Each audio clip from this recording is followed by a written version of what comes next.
que Bazoum, si Bazoum était nigérien vraiment, ou si Bazoum aimait le Niger, il n'allait pas soumettre ce peuple-là à 10 sanctions, les unes plus dures que les autres, et à cette chape de plomb, une guerre qu'on est en train de, une guerre qui plane sur la tête du Niger. On s'interroge, est-ce que finalement, nos États ne sont pas en train de générer des monstres à leur tête? Ça n'est pas normal et ça ne peut plus continuer. Qu'ils l'acceptent ou qu'ils ne l'acceptent pas, de Bamako à Brazzaville, les choses sont en train de se mettre en place et personne d'entre eux ne pourra en imposer encore davantage au peuple que nous sommes.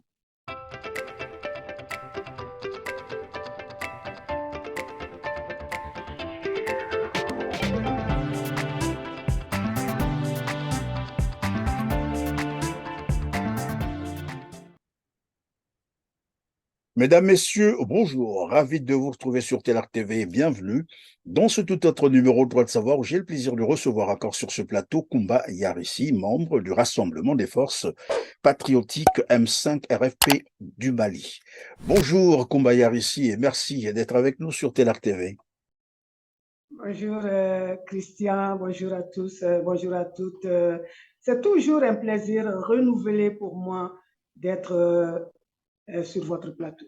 Merci Koumba Yarissi. Nous allons parler du Niger. Un mois après le renversement du pouvoir de Bazoum et dans un contexte où les nouvelles autorités du Niger sont désormais ouvertes aux négociations et au dialogue, recevant ainsi une délégation de la CEDEAO le samedi 19 août dernier. Une transition de 3 ans a été annoncée, vous le savez, malheureusement, des avancées que la CEDEAO rejette en bloc et continue à exiger le retour de Mohamed Bazoum au pouvoir. Dans un premier temps, quelle lecture faites-vous de toutes ces avancées sur la crise au Niger? Eh bien oui, ça fait quand même un mois, comme vous l'avez dit. En un mois, la transition est en train de se mettre en place. Ils ont nommé un premier ministre, le gouvernement est en place, il y a des ordonnances qui sont en train d'être prises. Disons que c'est de l'hérésie de la part de la CEDEAO que de s'imaginer que Bazoum va encore reprendre sa place à la tête du Niger. À la tête de qui? Quand on voit les mobilisations, quand on entend les différents discours, les dés sont pipés et pour la CEDEAO, et pour la France, la douce France, et pour Bazoum. Bazoum n'a qu'à renoncer. Il ne lui reste plus que ça. Parce que Bazoum, si Bazoum était nigérien vraiment, ou si Bazoum aimait le Niger, il n'allait pas soumettre ce peuple-là à 10 sanctions, les unes plus dures que les autres, et à cette chape de plomb, une guerre qu'on est en train de, une guerre qui plane sur la tête du Niger. On s'interroge, est-ce que finalement, nos États ne sont pas en train de générer des monstres à leur tête? Oui, Madame Koumba, lorsque vous parlez des mobilisations, d'aucuns présentent ces mobilisations comme étant une instrumentalisation. C'est la Russie qui serait derrière ou les nouvelles autorités du Niger qui instrumentaliseraient ces mobilisations.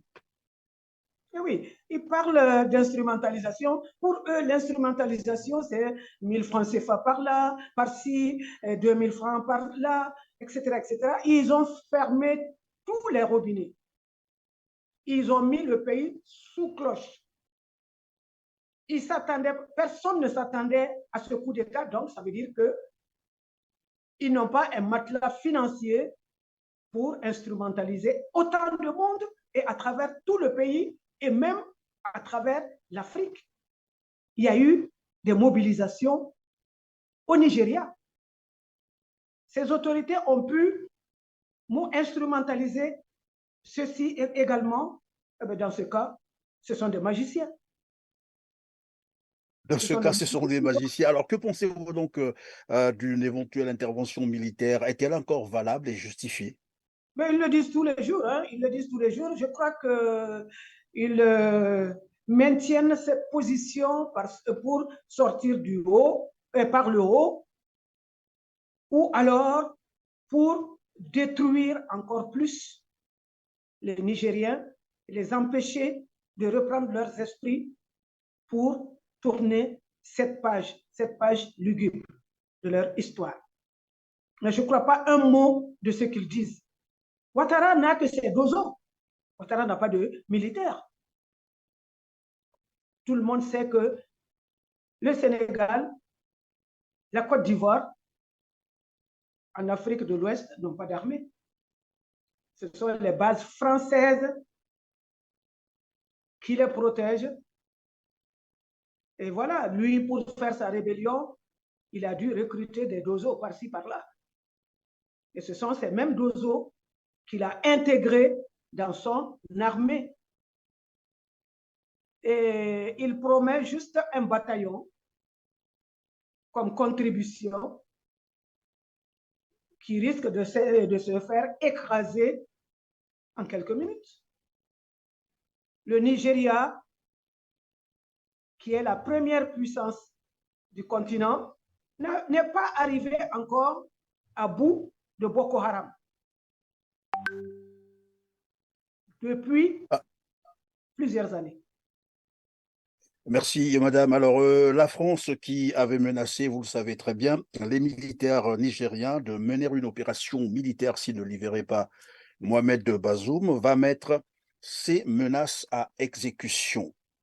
Et selon des sources confirmées, puisque c'est passé même dans les reportages, l'intervention militaire serait imminente. Tout le dispositif militaire est en place. L'Algérie, comme vous le savez, qui a toujours rejeté la force, a donné une suite négative, a interdit donc le survol de son territoire par les avions militaires français. Cela veut dire que si cette autorisation avait été donnée, la France serait passée à l'action.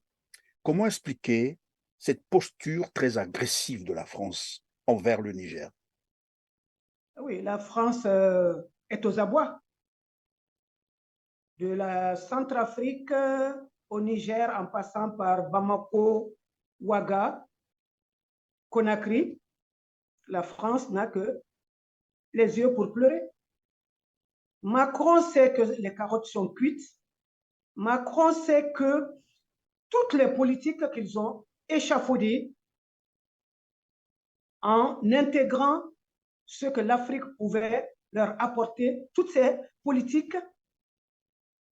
sera revue très profondément. Et c'est ça le vrai problème, parce que quand vous prenez l'uranium, non seulement la France s'éclaire avec l'uranium, mais la France vend de l'électricité aux Anglais grâce à l'uranium. C'est pourquoi justement les écologistes, ils vont se battre jusqu'à la fin des temps. La politique nucléaire de la France ne va pas changer. La France a des problèmes, de véritables problèmes, parce que des études ont montré que si la France perdait l'Afrique, si elle perdait le contrôle de l'Afrique, elle deviendrait une puissance moyenne. Ça, des études l'ont montré. Mais pourtant, Madame Koumba Ayarissi, dans le même temps, certains experts français qui passent sur les plateaux démontrent que la France, finalement, ne gagne rien en Afrique. Eh bien oui, c'est de la propagande. Vous ne gagnez rien du tout, vous perdez votre temps, votre énergie. Ça ne se comprend pas. Quand ils sont entrés en guerre au Mali, c'était 2 millions d'euros par jour. Ça fait 1 milliard 300 en francs CFA. Alors, pendant 1 an, pendant 2 ans, 9 ans, 10 ans, tout cet argent-là Ils l'ont jeté par la fenêtre pour nos beaux yeux. Ce n'est pas vrai. Ils peuvent continuer de raconter ce qu'ils ont envie de dire sur les différents plateaux, dans les différents journaux. Personne ne les croira. Personne ne les croira parce qu'ils savent très bien que sur tous les plans, ils dépendent de l'Afrique. Sur le plan ressources, sur le plan linguistique, sur le plan diplomatique. Bref, sur tous les plans, sans l'Afrique, la France ne sera plus rien. Parce que la Alors, France, vous le dites si bien, Madame Kumba, sans l'Afrique, la France ne sera plus rien. Et je reviens sur, parce que j'ai au moins eu à observer certains experts militaires et des politologues français qui passent sur les plateaux télé, qui insistent sur l'obligation d'une intervention militaire au Niger. Aussi pour les intérêts français, disent-ils. Alors, pensez-vous qu'elle pourrait finalement quitter l'Afrique? c'est de guerre lasse que la France va partir. Quand c'est fini, c'est fini. Aujourd'hui, la France doit changer de paradigme. Aujourd'hui, tout ce sur quoi De Gaulle a tablé a changé complètement. Ça n'existe plus. Des chefs d'État vassaux, des chefs d'État malléables, des chefs d'État qu'on peut faire chanter, ça c'est terminé parce que quand vous observez bien, depuis l'arrivée des colonels, d'abord avec Touadéra en Centrafrique, ce sont des chefs d'État décomplexés parce que, ayant derrière eux des peuples dont la démographie est avantageuse pour eux parce que la jeunesse, dans la structure de nos populations, les jeunes sont les plus nombreux et ce sont eux qui ont tout à perdre si on n'arrivait pas à récupérer notre souveraineté. Et à partir du moment où les enjeux sont compris par la plupart des Africains, la France n'a qu'à faire le deuil de sa domination parce que ça n'est trop, ça fait des siècles. Ça n'est pas seulement de 60 à maintenant. Il y a eu les 400 ans d'esclavage, il y a eu la période coloniale.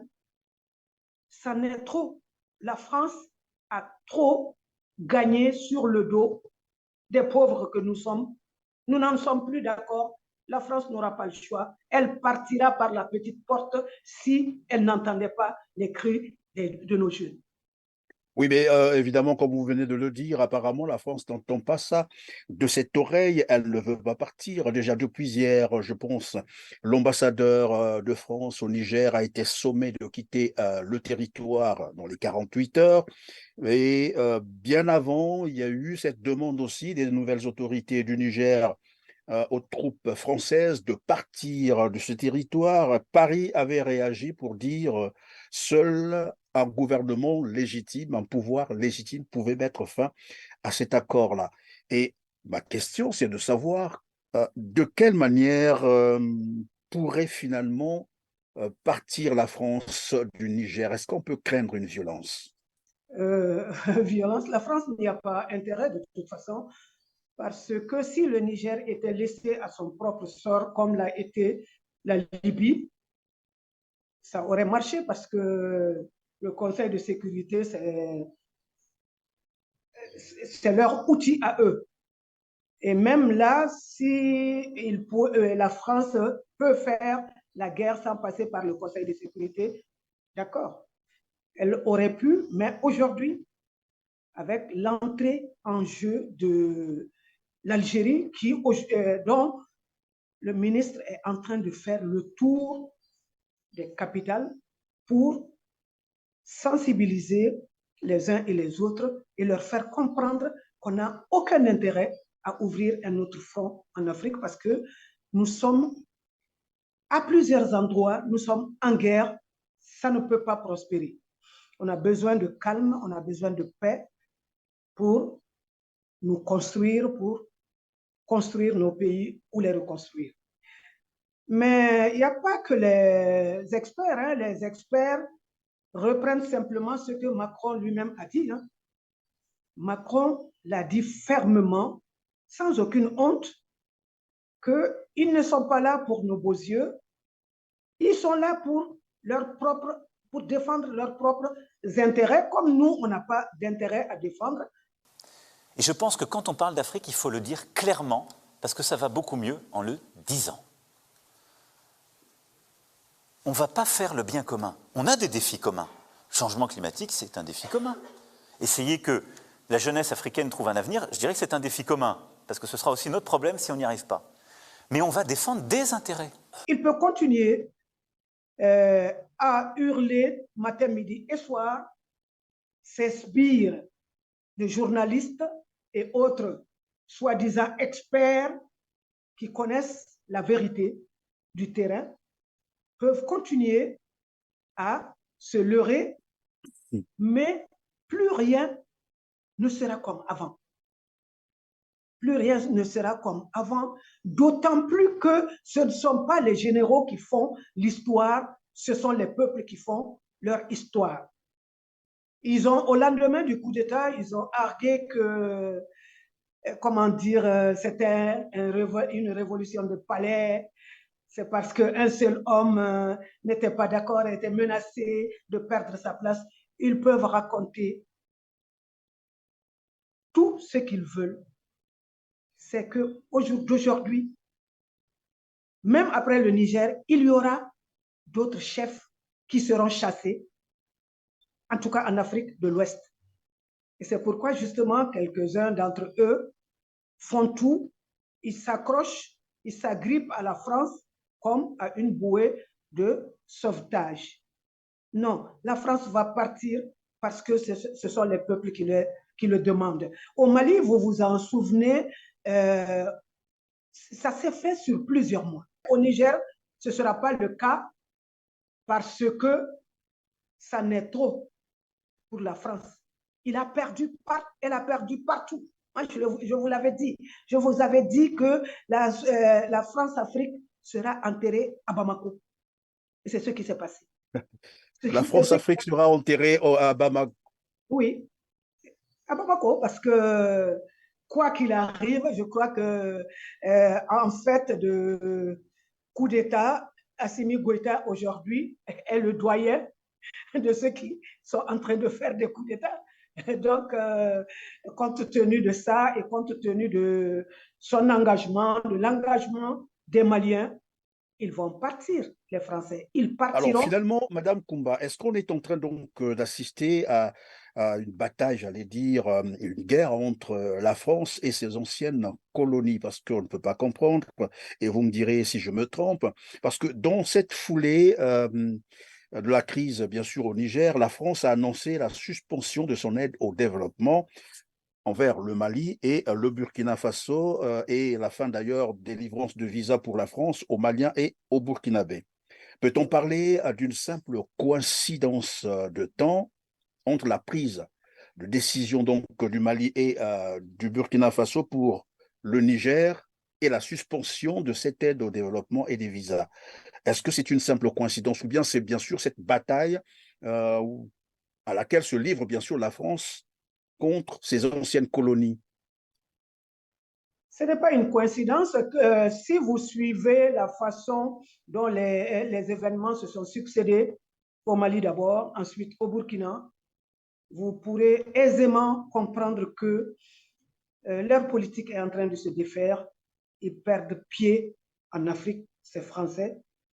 Ils doivent l'accepter parce que c'est le jour où nous allons sortir de cette épreuve imposée aux Nigériens, je crois que très vite, nos pays, nos gouvernants auront intérêt à sortir du CFA pour n'avoir plus affaire à la France. Le Alors, débat. Madame, oui, merci, Madame Koumba. Alors, je souhaiterais que l'on s'intéresse à un fait, notamment les va-t-en-guerre. Ceux-là qui tiennent mordicus, qu'il faut aller en guerre, notamment certains membres de la CEDEAO, Je pense à la Côte d'Ivoire, au Sénégal, Bénin, Nigeria. Alors, Ouattara, qui avait été installé au pouvoir, et tout le monde s'en souviendra d'ailleurs, par force, enjambant plus de 3000 morts, je sais qu'il y en avait eu beaucoup plus, qui s'y maintient encore hein, par coup d'État constitutionnel, bien entendu, est curieusement celui qui affiche, et parmi les pays membres de la CEDEAO, une attitude de va-t-en-guerre, ainsi que le Sénégal, comme je l'ai dit, le Togo, le Niger. Quelle explication donner à leur posture? Euh, Avant, on appelait ces messieurs-là des préfets de la France. Aujourd'hui, ils ne méritent même plus cette appellation. Ouattara est simplement le majordome de Macron. Parce que chaque fois qu'ils ont échoué dans leur tentative d'imposer la guerre au Niger, il a pris son avion et est allé chez son maître demander ce qu'il fallait faire. Lui, c'est un imposteur, lui a été burkinabé, non, il n'a pas été burkinabé parce qu'il était parti avant, il avait renoncé à la nationalité avant, il était voltaïque, il a tout eu, il a fait des études en étant voltaïque, il a travaillé au Fonds monétaire international en étant voltaïque. Justement, c'est après son passage au Fonds monétaire qu'il a eu la félicité parce que Houphouët-Boigny l'a appelé pensant qu'il allait pouvoir continuer son œuvre à lui. Or, lui, son œuvre, même s'il le dit, en ce qui concerne en tout cas la Côte d'Ivoire, Houphouët-Boigny a souhaité tout le bien pour son pays et est allé dans tous les complots possibles contre nos États. Et donc, Alassane Ouattara, comme vous l'avez dit, il n'a pas qu'été installé par la France. Hein. Il a d'abord fait la rébellion. Il a coupé la Côte d'Ivoire en deux avec l'aide de Soro, des Dozo et autres. Et pour être président contre Boabo, il a fait déclarer la Côte d'Ivoire pays très très pauvre, PPTE et endetté. Donc on lui a promis 5 000 milliards qui allaient évidemment revenir en Occident. Oui, mais moi je disais qu'il a été installé par force parce que simplement on a vu l'armée française aller déloger Gbagbo au palais alors qu'il était encore en fonction. On l'a délogé par l'armée française pour installer Ouattara. Oui, oui, mais pendant la campagne électorale, c'est ce qui s'est passé. Après, comme ça n'a pas été possible de gagner, il n'a pas été possible pour lui de gagner malgré tout ce qu'ils ont fait, ils sont allés à la vitesse supérieure. Quid de Macky Sall? Macky Sall qui s'en va dans quelques mois. Comment Macky Sall, lui, va engager le Sénégal sans passer même par l'Assemblée nationale?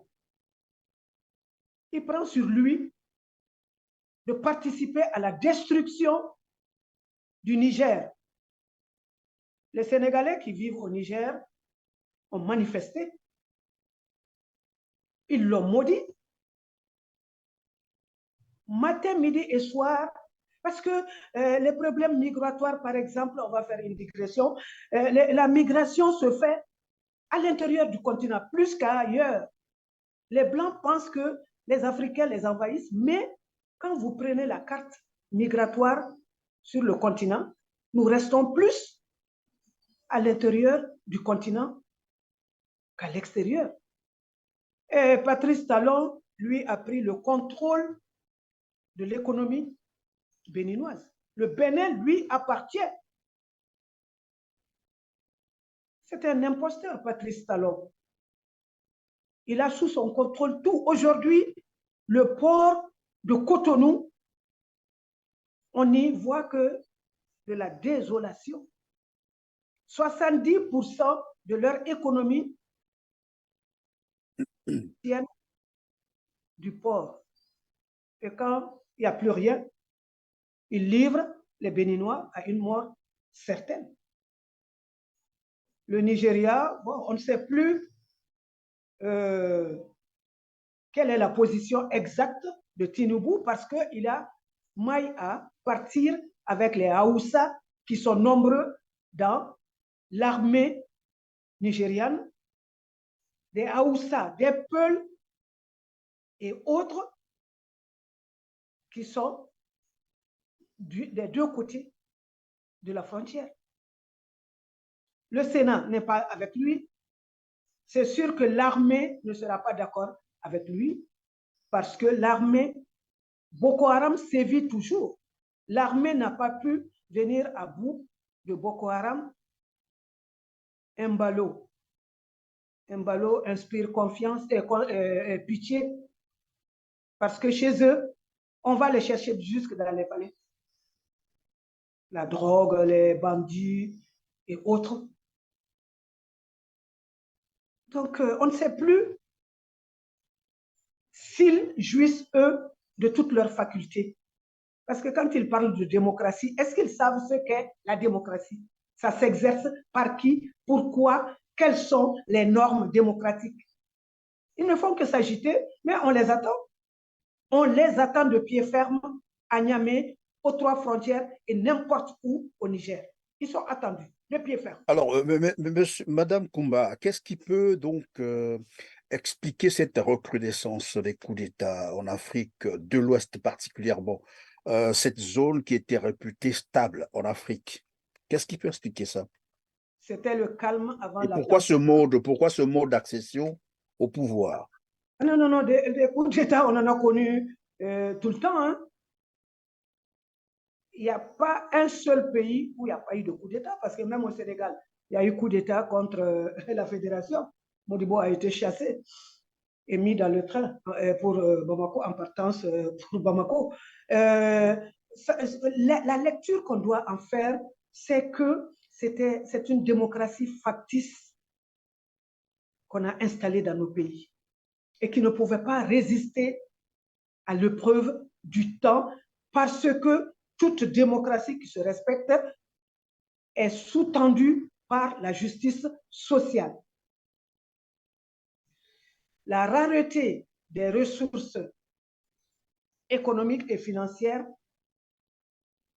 le manque d'éducation à la citoyenneté, le manque d'éducation civique, le manque de rigueur ont fait que la justice a été la première à manquer à son devoir. Et c'est ce à quoi on est en train d'assister au Sénégal, apparemment.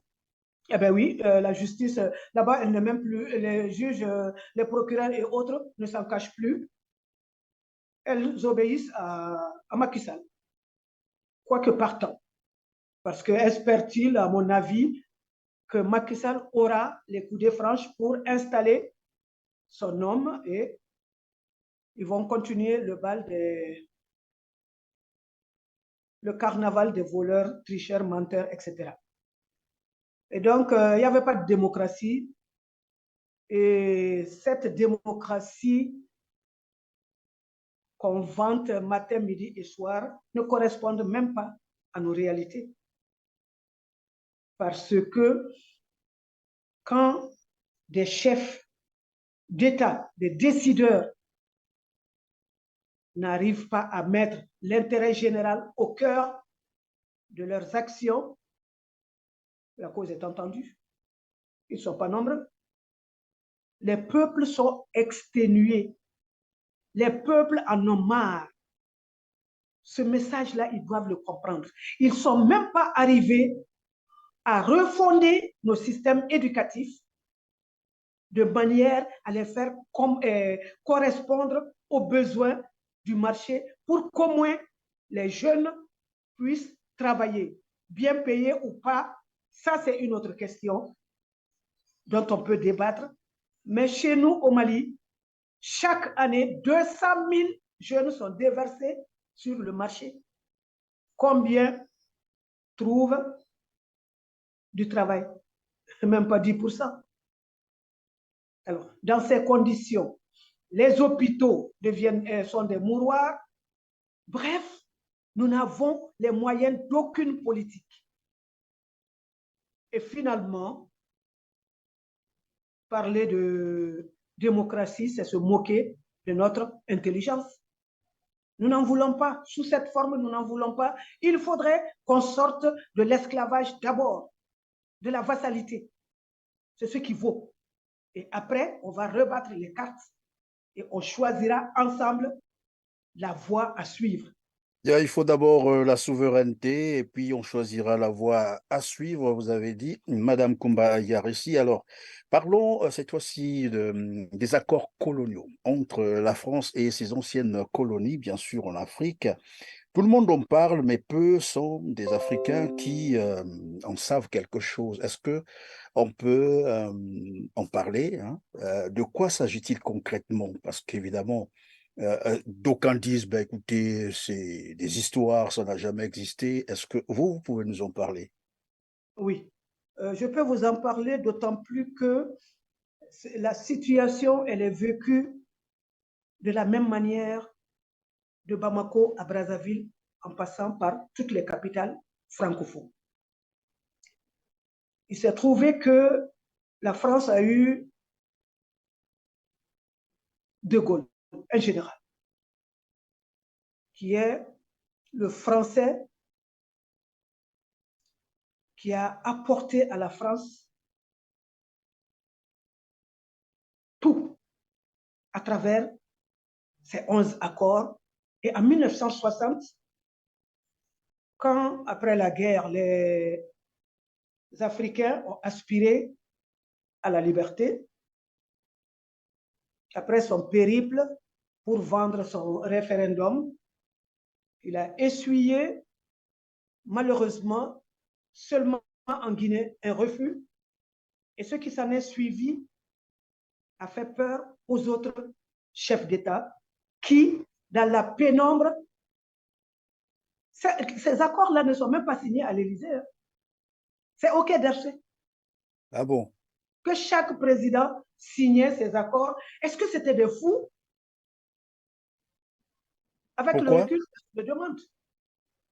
On se le demande. Même Modibo Keïta, dont nous réclamons, n'a pas pu aller aussi loin que Sékou Touré.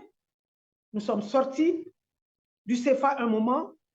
Il a commencé à industrialiser le Mali avec l'aide de toutes les puissances, notamment, surtout les puissances communistes. Mais étant dans les liens des 11 accords, les négociations n'ont pas pu être évitées. Les 11 accords les plus significatifs sont en Afrique. La France doit avoir dans chaque pays sa base militaire qui doit protéger ses intérêts à lui. Et ses intérêts, c'est quoi? Selon l'accord, c'est l'accès aux ressources minérales, minières et autres. Notre ligne de conduite, c'est celle qui sauvegarde nos intérêts et qui tient compte des réalités. Quels sont nos intérêts? Nos intérêts, c'est la libre exploitation du pétrole et du gaz que nous avons découvert ou que nous découvririons. C'est la disposition de terrains d'aviation et de droits de circulation pour nos communications avec l'Afrique noire. C'est-à-dire à l'éternité, tout ce qu'ils vont découvrir en Afrique, ça sera pour la France, c'est ça. Voilà. Donc les ressources, ils en disposent. Pas d'appel d'offres. Ils prennent ce qu'ils ont envie de prendre. Le reste doit dormir là parce que demain, les usines doivent toujours tourner, fonctionner. Eux, ils sont à plus de 60 millions peut-être 70 millions d'habitants, sur un territoire minuscule. Nous, on nous dit qu'on fait trop d'enfants. Des fois, dans nos pays, sur 1 km², il n'y a même pas 20 personnes. C'est nous qui sommes nombreux. Ils ont réussi à vendre ça et à parler de planification des naissances, etc. Donc, les ressources, ils en disposent. La langue qui doit être la langue officielle, c'est le français. Et c'est le français qu'on doit utiliser comme langue pour transmettre les connaissances, donc à l'école. Et on sait que toute langue véhicule une culture. Donc, nous sommes toujours ancrés dans la culture de Montesquieu, aujourd'hui de Macron. Tout ce qu'on dit, c'est ce que la France nous propose de faire. Et aux Nations Unies, je ne dis pas dans l'ordre, hein, aux Nations Unies, Oui. Aux Nations Unies, c'est grâce à l'Afrique que la France fait le plein de votes et qu'elle garde sa place au Conseil de sécurité. Déjà, c'est lui et c'est elle le porte-plume. Nous, on l'a découvert, cet aspect quand même, honnêtement, moi, je ne le connaissais pas. C'est vous dire que de président à président, de régime à régime, on a gardé le blackout autour de ces accords-là. Ensuite, point, question de s'industrialiser. Parce que s'industrialiser veut dire quoi? Ça veut dire disposer de nos propres ressources, ça veut dire créer des emplois, ça veut dire que nos pays vont s'épanouir. Et si nos pays s'épanouissent, nous allons sortir de la tyrannie. Et eux vont se tourner vers qui pour remplacer ce qu'ils auront perdu dans autant de pays? Attends, Madame Kumba, vous êtes en train de nous dire, dans ces accords, il y a un point comme ça où il est interdit à ces pays africains, les anciennes colonies françaises en Afrique, de s'industrialiser. Mais bien sûr, l'industrie suppose quoi? C'est les ressources, les matières premières. Qui parle d'industrie parle de matières premières. Si déjà, vos matières premières, vous n'en disposez pas. Houphouët-Boigny l'avait dit, bon, de temps en temps, quand il a le blues, quand il avait le blues, il s'énervait, oui, on nous prend tout, et nous n'avons rien en retour, etc., etc. Mais eux se sont tus. Ils ont tout caché aux populations. Donc les peuples étant dans l'ignorance, les peuples subissant tout simplement la pauvreté, le peuple s'est toujours demandé pourquoi il était si pauvre. Mais la pauvreté a été créée et entretenue avec l'accord ou la complicité de nos décideurs. Quand vous prenez nos armées, non, tout le monde doit être formé à Paris, comment dire, ils ont les écoles prestigieuses et tout, sauf que, à mon avis, il y avait des programmes spécifiques pour nos militaires, nos policiers et autres. Donc, c'est eux qui forment nos officiers, c'est eux qui déterminent toutes nos politiques, en réalité. Et tout ça, c'est contenu dans ces accords, c'est ça? Dans ces accords. Et nous n'avons pas le droit d'avoir des accords avec d'autres pays. C'est la douce France qui décide de tout, et tout ce dont tout ce qu'elle décide est bien pour nous. Et le franc CFA, parlons de la monnaie, le franc CFA, je pense que ça aussi, ça fait partie de ces accords. Ça fait partie de ces accords-là. Parce que les politiques valent quoi si vous n'avez pas des moyens pour les mettre en œuvre? Chamalières, vous connaissez, ce n'est pas qu'à Chamalières, mais c'est Chamalières qui est connu. Le CFA, en réalité, n'est pas une monnaie. Parce que même à Paris, on ne peut pas le convertir. quelle est cette monnaie qui n'est convertible nulle part. Mais nous avons accepté, nos chefs nous l'ont imposé. Et aujourd'hui, je crois que Pardon, je vais un peu comprendre à ce niveau aussi pour l'intérêt de nos téléspectateurs. Ça veut dire qu'un pays qui utilise le franc CFA vendait par exemple ses produits à l'extérieur, bah, généralement c'est le dollar. Cet argent doit transiter par la France, la Banque de France, oui, qui va imprimer les CFA, les papiers dont vous êtes en train de parler, là, les chiffons, en quantité de, voilà, du montant de la matière vendue, et vous transférez ces papiers-là et la France garde les dollars, c'est ça? pas seulement. Avant, tout ce qu'on avait comme devise, tout ce qu'on vendait, allait directement dans les caisses du Trésor français. Et la France gardait, si je ne m'abuse, 80% de ce qui est produit. On vous donnait 20% en CFA, avec des conditions. Les 20%, vous les utilisez pour faire ci, vous les utilisez pour faire ça, et chaque année, vous venez nous rendre compte de la gouvernance financière. Et si vous avez d'autres besoins, nous prenons votre propre argent, nous vous le prêtons avec intérêt, alors que votre argent, on l'a placé sur les marchés, on en a récolté des intérêts. Est-ce que c'est acceptable? C'est à peine croyable, c'est-à-dire je n'en reviens pas là. Si ce n'était pas tragique, ce serait risible parce que même un enfant de 10 ans qui doit gérer son budget mensuel n'aurait pas accepté de mettre son argent chez le boutiquier du quartier et ne pas accéder à son argent de poche. C'est ce qu'ils nous ont fait. Et aujourd'hui, personne ne sait combien de milliards nos 14 pays possèdent dans les comptes d'opération de la France.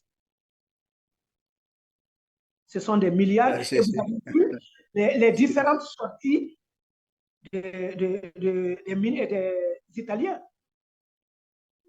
Je n'ai pas envie de croire que nos 14 000 milliards qui ont été volés doivent se retrouver en France. Ben voilà, c'est juste une idée comme ça qui me traverse la tête. Alors, cela veut dire que le Mali a finalement mis fin à ces accords, c'est ça?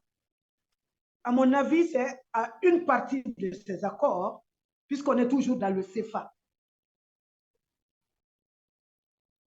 Ce sont les décideurs qui peuvent nous dire si nous disposons de l'argent du coton qu'on vend, de l'argent de l'or, etc., etc., si cet argent-là atterrit dans les caisses du trésor malien en dollars ou en euros, je ne sais pas trop. Donc, c'est tellement opaque et les décideurs ont tellement peur d'en parler que c'est les peuples qui vont finalement se faire justice. Peut-être à travers leurs multinationales, parce que là aussi, les multinationales ne versent pas d'impôts dans certains pays. Hein. Il y a eu des négociations pour que les impôts les taxes soient reversées en France. C'est-à-dire, si c'est une entreprise de droit français qui est créée en Afrique ou qui vient exercer en Afrique, cette entreprise ne paie ses impôts qu'en France et non dans le pays où elle exerce. Non, non, non, mais nous, on n'a pas droit à quoi que ce soit. On ne doit pas être éduqué, on ne doit pas être soigné, on n'a droit à rien du tout, parce qu'on nous tend la banane. Donc, derrière tout ça, il y a aussi une question de racisme. Les Africains, les peuples ont été déglingués, soumis à toutes sortes de manque, d'humiliation et autres. Et la France de Macron ne veut pas entendre ça. C'est quand même extraordinaire. Parce que Chirac, qui est mort il n'y a pas longtemps, a dit que dans le porte-monnaie de chaque Français se trouve l'argent des Africains. Mais peut-être que le jour où le Français lambda prendra conscience Il avait bien, il avait bien employé le terme exploiter, c'est-à-dire l'argent qui se trouve dans nos porte-monnaies vient de l'exploitation de l'Afrique. Et il Oui, demandait même qu'on rende un peu de dignité aux Africains. Et ça, oui, c'est ben, un président français qui le dit. oui, il l'a fait lui. Il l'a fait lui. Il ne l'a pas fait. S'il avait commencé, ses successeurs n'auraient eu aucune possibilité de ne pas continuer. Apparemment, ils ne prennent conscience que lorsqu'ils ne sont plus au pouvoir. Alors, Madame Koumbayari, si nous sommes à la fin de notre émission, pour la suite des accords, les points qui contenus dans les accords coloniaux, on aura probablement à publier oui, évidemment, à publier sur notre page la suite de ces points. Les gens pourront donc en prendre connaissance. Alors, nous allons terminer par cette question, on revient sur le Niger. À quel scénario peut-on désormais s'attendre? Moi, je crois que finalement, quand ils se rendront compte de l'impossibilité, de l'improbabilité du retour de Bazoum au pouvoir, ils ne feront pas autre chose, ils vont discuter des sanctions plutôt. Des sanctions. Parce que un mois après, Bazoum même sait que il ne reviendra jamais. Et d'ailleurs, c'est une question de Bazoum. Ce n'est pas une question de Bazoum, c'est une question de ressources. C'est une question d'intérêt français.